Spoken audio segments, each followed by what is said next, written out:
I hate that Hilda always annoys you with pointless Captain Obvious dialogue when you go through some portals, like the one to Skull Woods. Sahasrahla didn't do that. There's no reason for her to talk to you at all. It doesn't add to her character other than making her the queen and wasting your time. The high-pitched squeaks of the Mai get ear-grating after a while, but you have to have the volume up to hear both the low-roll music and hear them to find them, so it's kind of an unavoidable problem. Oh yeah, Skull Woods. Skull Woods in this game has one major gimmick. The Wallmaster will keep appearing and following you around for a while in practically every room, rather than suddenly falling from the ceiling trying to aim at you.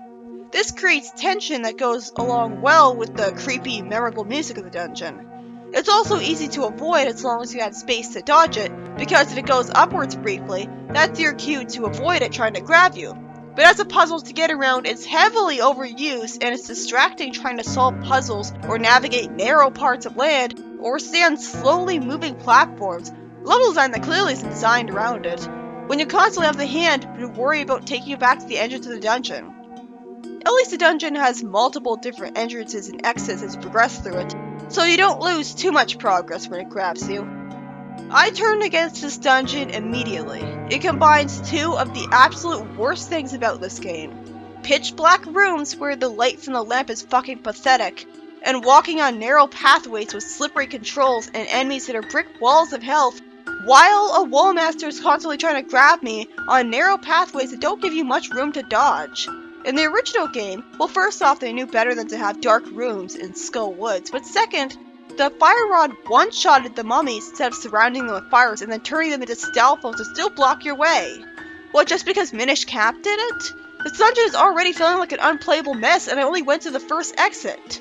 At first I went through that narrow pathways above Pit's room without the key you get by falling down a hole and fusing with a wall with slow platforms below it. The reason I went through that way the first time is because the map only bothers to tell you where locked doors are after you get the compass. Compare this to Skyward Sword, where the compass is already built into the map. And then I went through it a third fucking time. Why? Because falling down a hole ahead leads you to rupees, but then gives you no choice but to drop down and go through that narrow pathway room again. Did I mention that you can get hurt by your own fire rod? Because that seems pretty important. Damn it, I thought they learned from Zelda 1. Being burned by your own fire crater is bad.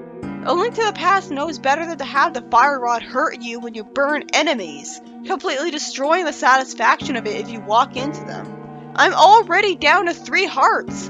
I want to go back to A Link to the Past. This dungeon has nothing good about it so far.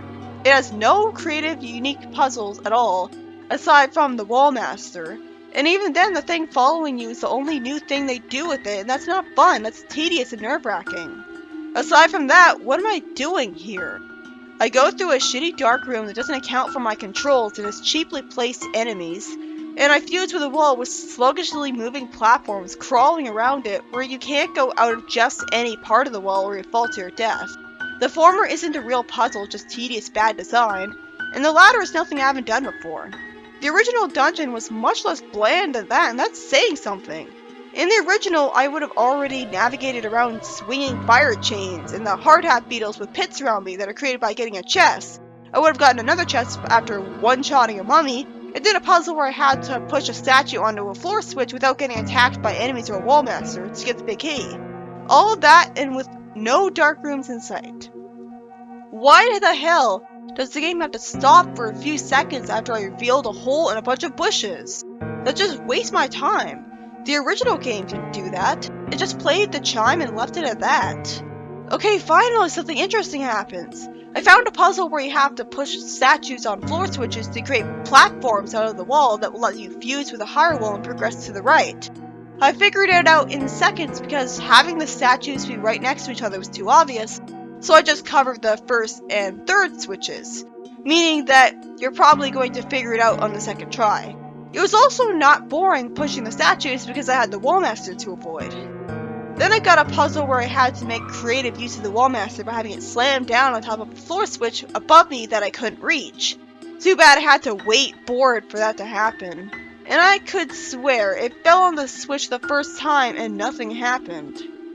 Then after I took advantage of the fact that now the fire from the fire rod can reach enemies above you to beat all the enemies in a room, I was forced to stand on very sluggish moving platforms bored out of my mind. Seriously, the platform moves in molasses, and so does the second one, which can go on without you, making you wait some more. It has a wallmaster, by the way, and I didn't see at first that there was a platform or a lower elevation below it that would take me to a chest. After waiting on some more boring moving platforms, I get an actual puzzle again, finally. I had to throw things into eye switches, the first time letting a platform move. Then I went outside and had to memorize the layout of the room I was in so that I'd have a better idea of which holes to fall in outside to get to the big chest in the eye. I still fell in a useless hole. Why waste programming on useless holes? They aren't fun, they just force backtracking. And I fell in another one. This time below some bushes encouraging you to go in. I fell in a third one too. This isn't fun. It takes advantage of the whole the dungeon's below ground and you fall into holes concept, but it's just trial and error. Oh yeah, it's a nice touch that the enemies can actually get hit by the fire chains, and that they can get hurt by you throwing the eye at them. When I finally fell in the right hole, I was forced to once again walk along extremely narrow pathways that the slippery controls of the circle pad were not designed for. At least when I fall down, like when I dashed off the edge to the left because I didn't know I was heading for something other than a wall, the wallmaster brings me back to the upper level.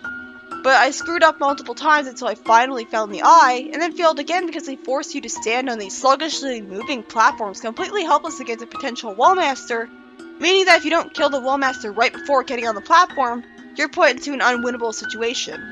Why does Link have to walk so slow when he holds the eye that you're pretty much forced to constantly throw it and wish you threw it further? What is this dungeon's obsession with making you wait on slow-moving platforms? Forget the Tower of Hera, this is the Marble Zone of Zelda.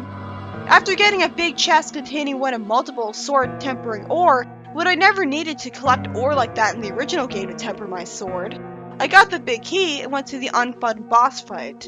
It's a wallmaster that constantly wastes your time slamming the breakable floor when all that you want it to do is punch the wall you're fused with and get stunned already.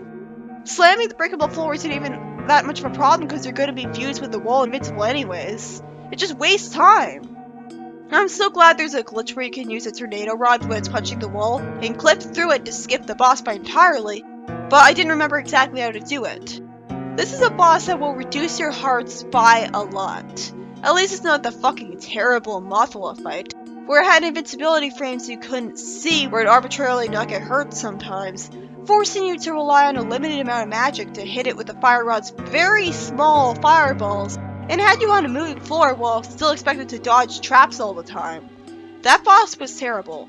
But this boss isn't much better. It's repetitive and boring as shit, and I expect you expecting to do stuff with the dungeon item against it, like using that fire rod that ultimately only served to attack mummies in this dungeon. Instead, all you do is fuse with the wall, which I've been doing the entire goddamn game. It drags out for an eternity, doing the exact same thing over and over and over again. Why do you have to be fused with the wall specifically when it punches it for it to be stunned?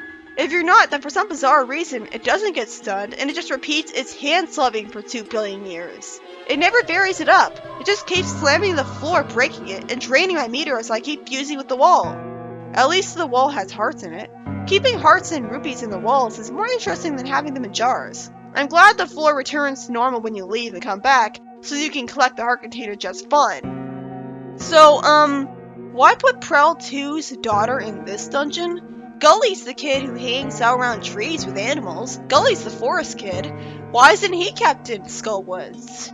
Bottom line is, this dungeon as a whole is boring, tedious, and sucks. It does have an interesting puzzle with the eye throwing and the statue wall creation, take that set in its own context, but the original dungeon was so much better to play, with good controls and no dark rooms or narrow pathways. Also, Ceres is the most boring sage, I'm sure. She just says generically to help the other sages. Oh, and she reminds me of her boyfriend, the captain guy, was also turned into a portrait. Who cares? I like how motherly her design looks, but she has the personality of a brick wall. Is all the sage dialogue going to be variations to the same thing? If so, they shouldn't waste my time with it. Also, pointlessly showing Hilda staring at Zelda's portrait in dark lighting achieves nothing except to haphazardly foreshadow her being a villain later, as well as she is just saying that her kingdom deserves a hero and a happy ending. The needlessly dark lighting and showing her from behind gives it away. It's so pointless. It's like they remembered at the last minute that they should maybe foreshadow her being portrayed as a villain later, and said, just add some dark lighting, it's fine.